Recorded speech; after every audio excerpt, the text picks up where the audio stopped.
শেষ মুহূর্তে ব্রাজিল দলে যোগ দিলেন নেইমার। উরুগুয়েকে হারাতে শক্তিশালী একাদশ নিয়ে মাঠে নামছে ব্রাজিল। একাদশে আসছে একাধিক পরিবর্তন। প্রিয় দর্শক, তাই এই নিয়ে বিস্তারিত জানতে হলে ভিডিওটি না টেনে শেষ পর্যন্ত দেখতে থাকুন। আর আপনি যদি আমাদের চ্যানেলে নতুন হয়ে থাকেন তাহলে এক্ষুনি সাবস্ক্রাইব করে রাখুন। আর ইতিমধ্যে সাবস্ক্রাইব করে থাকলে আপনাকে অসংখ্য ধন্যবাদ। কোপা আমেরিকার গুরুত্বপূর্ণ ম্যাচে কোয়ার্টার ফাইনালে রবিবার বাংলাদেশ সময় সকাল 7টায় উরুগুয়ের মুখোমুখি হবে ব্রাজিল। নকআউট পর্বের ম্যাচ হওয়ায় এই ম্যাচকে ঘিরে চলছে দারুণ উত্তেজনা। হারলেই বিদায় নিতে হবে এবারে কোপা আমেরিকা থেকে।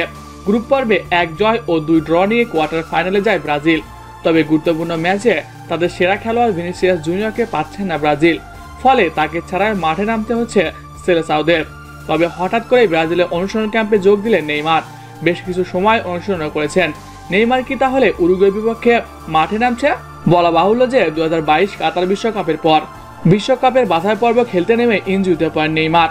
এর ফলে দীর্ঘদিন যাবৎ হলুদ জার্সিতে দেখা যায়নি নেইমারকে। তবে কি সত্যি ব্রাজিলের বিপদে উরুগুয়েকে হারাতে আবারও একাদশে ফিরছেন নেইমার? এই নিয়ে ব্রাজিলের কোচ দারিবেল বলেন, নেইমার কি ধরনের খেলোয়াড় এটা আমরা সবাই জানি। সে বিশ্বের অন্যতম সেরা খেলোয়াড়। তাকে পেতে যে কোনো দল চাইবে। সে খেলতে চায়, তবে সে ফিট না হলে আমরা তাকে নিয়ে রিস্ক নিতে চাই না। আমাদের সামনে 2026 বিশ্বকাপ রয়েছে, সেখানে গুরুত্বপূর্ণ ভূমিকা পালন করতে পারে নেইমার। তবে কোপায় খেলতে চায় নেইমার। শেষ পর্যন্ত তাকে পেতে আমরা অপেক্ষা করব। যেহেতু আমরা ভিনিকে পাচ্ছি না, তাই নেইমারের দিকে আমাদের নজর আছে। তবে নেইমারকে জাতীয় দলে ফিরতে হলে তার ফিটনেসের শতভাগ ফিট হয়ে ফিরতে হবে।